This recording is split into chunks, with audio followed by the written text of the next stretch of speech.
Number 1 में कहते हैं कि what is the primary purpose of nursing ethics.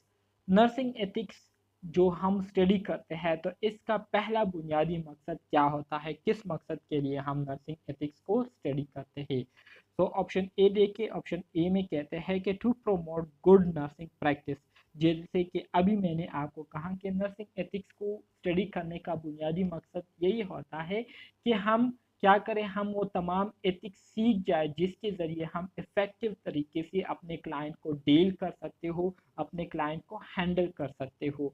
तो नर्सिंग एथिक्स को स्टडी करने का बुनियादी पहला मकसद यही होता है कि हम अपनी जो नर्सिंग प्रैक्टिस है उसको मज़ीद से मज़ीद उसको हम क्या कर सके, प्रमोट कर सके, इम्प्रूव कर सके। ठीक है। MCQs number 2, which of the following is a principle of nursing ethics. कहते हैं मंदरजा झेल में से हमारे साथ जो नर्सिंग एथिक्स है तो नर्सिंग एथिक्स के प्रिंसिपल में कौन सा ऑप्शन जो है वो आता है। तो नर्सिंग एथिक्स में हमारे साथ एक प्रिंसिपल ये भी है कि जो नर्सिस है, ठीक है, उनके पास भी ये इख्तियार हो कि वो क्या हो, वो खुद मुख्तार हो, और इसके साथ साथ जिन पेशेंट को डील किया जा रहा होता है, ठीक है, तो उनके पास भी ये इख्तियार होना चाहिए कि वो क्या हो, खुद मुख्तार हो। किस चीज़ में खुद मुख्तार हो, फैसला करने में खुद मुख्तार हो कि उन्हें ट्रीटमेंट चाहिए या नहीं चाहिए। अगर उनको ट्रीटमेंट की ज़रूरत हो और वो आपको कहे कि मुझे ट्रीटमेंट नहीं चाहिए, तो ये उनका राइट बनता है कि हम फिर उन्हें ट्रीटमेंट ना दें। ठीक है, मतलब उनको फैसला करने का पूरा इख्तियार हो। तो एटानमी जो है, एटानमी जिसको हम खुद मुख्तारी कहते हैं, ये हमारे साथ नर्सिंग एथिक्स के प्रिंसिपल में एक प्रिंसिपल है। ठीक है। MCQ number 3, which of the following is an example of an ethical dilemma that nurses may face? Ethical dilemma किसे कहते हैं, आगे MCQs में आने वाला भी है, लेकिन यहाँ पर मैं आपको थोड़ा ओवरव्यू दे देता हूँ। एथिकल डिलेमा ये हमारे साथ एक ऐसी सिचुएशन होती है जिसमें नर्सिस के पास दो तीन ऑप्शन होते हैं, लेकिन नर्स को जो है उन ऑप्शन में फैसला करना बहुत ज़्यादा क्या होता है, दुश्वार होता है, और वो कन्फ्लिक्ट का शिकार हो जाते हैं और फिर उनको समझ नहीं आती कि मुझे क्या करना चाहिए और क्या नहीं करना चाहिए। तो ऐसी कंडीशन जिसमें दो या दो से ज़्यादा अल्टरनेटिव मतलब सोल्यूशन मौजूद हो, ठीक है, रास्ते मौजूद हो, लेकिन आपको कुछ समझ में नहीं आ रहा कि मैं क्या करूं या क्या ना करूं, तो इस सिचुएशन को हम क्या कहते हैं, डिलेमा कहते हैं। तो कहते हैं कि मंदरजा झेल में से हमारे साथ एथिकल डिलेमा की कोई एग्जांपल बता दे जो कि नर्सिस अमूमन उसको फेस करते हैं। तो ऑप्शन बी इसमें हमारे साथ करेक्ट आएगा। कहते हैं कि deciding whether to tell a patient they have a terminal illness. मतलब यहाँ पर एक एग्जांपल दिया गया है कि नर्स के पास एक ऐसी सिचुएशन आ जाती है जिसमें नर्स को पता चल जाता है कि मेरा जो पेशेंट है वो आखिरी स्टेजेस में है, लेकिन अब नर्स को ये समझ नहीं आ रही कि मैं ये बात जो है अपने पेशेंट को कैसे बताऊंगा, आया मुझे बताना चाहिए या नहीं बताना चाहिए। तो ऐसी सिचुएशन जब आती है तो इसको हम क्या कहते हैं, एथिकल डिलेमा कहते हैं। सॉरी, ऑप्शन बी इसमें हमारे साथ करेक्ट आएगा। MCQs 4, which of the following is an example of breach of confidentiality? Confidentiality हम किसे कहते हैं, कॉन्फिडेंशियलिटी से मुराद ये है कि जब हम अपने पेशेंट से डेटा लेते हैं तो उस डेटा को लेने से पहले हम अपने पेशेंट को इस बात की यकीन दहानी करते हैं कि अब हमारे साथ जो डेटा शेयर कर रहे हैं तो ये डेटा सिर्फ आपके और मेरे दरमियान रहेगी और इसको हम तीसरे बंदे के साथ हम इसको शेयर नहीं करेंगे।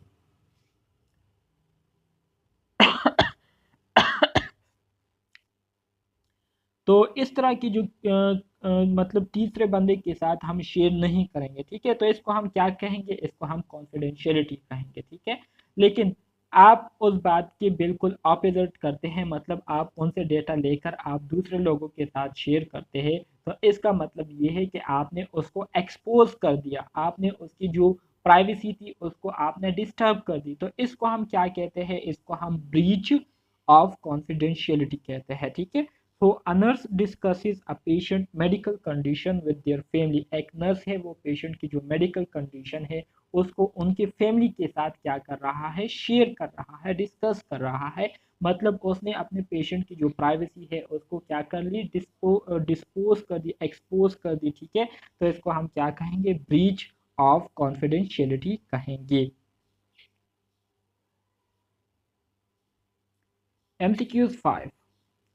Which of the following is a basic principle of informed consent? Informed consent का मैंने ऑलरेडी कल भी आपको बताया था कि ये हमारे साथ एक ऐसा प्रोसेस होता है जिसमें हम जब अपने पेशेंट को कोई ट्रीटमेंट देने वाले होते हैं या कोई सर्जरी करने वाले होते हैं, तो सर्जरी करने से पहले सबसे पहले हम अपने पेशेंट को क्या करते हैं, उनको आगाह करते हैं कि आपकी जो सर्जरी हो रही है, तो सर्जरी के दौरान हम आपके साथ क्या करेंगे, इस सर्जरी की वजह से आपकी सेहत पर क्या असरात मरतब होंगे, इस सर्जरी के दौरान हम क्या क्या करेंगे, कैसे करेंगे, ठीक है। इन सब चीज़ों के हवाले से हम उनको मुकम्मल तौर पर इंफॉर्मेशन दे देते हैं और उसके बाद फिर हम अपने क्लाइंट से क्या कहते हैं, उनसे हम डिसीजन लेते हैं कि आया आप इस कंडीशन में भी ये सर्जरी करना चाहते हैं या नहीं।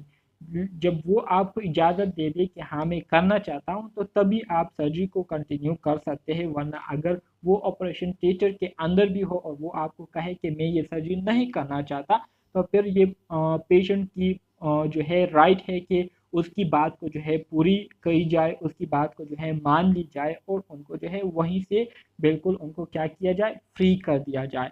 तो इन्फॉर्म कंसेंट के जो बेसिक प्रिंसिपल वो ये है कि the patient must be competent to make decision. Patient के पास जो है वो फैसला करने का पूरा इख्तियार होगा, ठीक है।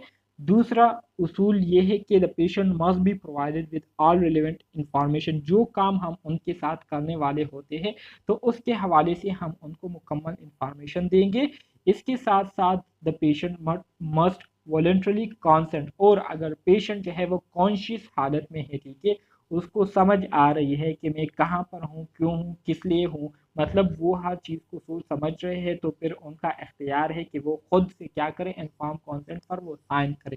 तो इसमें हमारे साथ ऑल ऑफ द अबव क्या आएगा, करेक्ट आएगा। MCQ 6 में आता है विच of the following is an example of ethical relativism. Ethical relativism किसे कहते हैं? एथिकल रिलेटिविज्म से मुराद ये है कि मिसाल के तौर पर आप एक पेशेंट के बारे में सोचते हैं, उनके बारे में कहते हैं कि ये काम अगर हम करेंगे तो इससे हमारे पेशेंट को फ़ायदा होगा, ठीक है। लेकिन ज़रूरी नहीं है कि उसी काम से हमारे दूसरे पेशेंट को भी फ़ायदा हो। तो इसको हम क्या कहते हैं, एथिकल रिलेटिविज्म कहते हैं। So what is right for one person may not be right for another. मतलब एक चीज़ अगर एक बंदे के लिए ठीक है, तो ज़रूरी नहीं है कि वही चीज़ दूसरे पेशेंट के लिए भी क्या हो, राइट हो। तो इसको हम क्या कहते हैं, एथिकल रिलेटिविज्म कहते हैं। MCQ 7 which of the following is an example of non maleficence। Non maleficence की कोई एग्जाम्पल हमें बताए। नॉन maleficence किसे कहते हैं? नॉन maleficence से मुराद ये है कि जब हम कोई प्रैक्टिस कर रहे हो, तो प्रैक्टिस के दौरान हमारे पेशेंट को किसी किस्म का तकलीफ ना सहनी पड़े, उनको तकलीफ ना पहुंचे, तो इसको नॉन maleficence कहते हैं।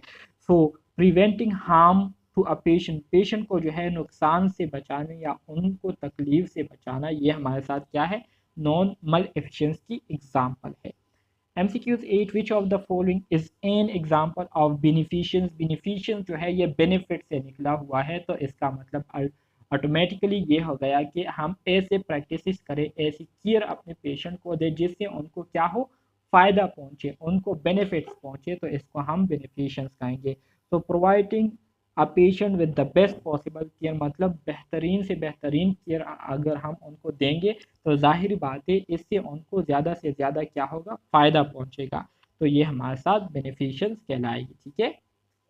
MCQs number 9। MCQs नंबर 9 में कहते हैं विच of the following is an example of justice. Justice किसे कहते हैं? मतलब तमाम पेशेंट के साथ बराबरी का सलूक करना और इंसाफ से काम लेना, इसको हम जस्टिस कहते हैं। सो ट्रीटिंग ऑल पेशेंट इक्वली, तमाम पेशेंट को बराबरी के साथ ट्रीट करना, इसको हम जस्टिस कहते हैं। MCQs 10 which of the following is an example of fidelity. Fidelity की कोई एग्जाम्पल बताए। फिडिलिटी से मुराद ये है कि आपने जो कमिटमेंट की होती है, तो उस कमिटमेंट के साथ आप क्या हो, मुखलिस हो, ईमानदारी के साथ आप अपना काम करें, तो इसको हम फिडिलिटी कहते हैं। फिर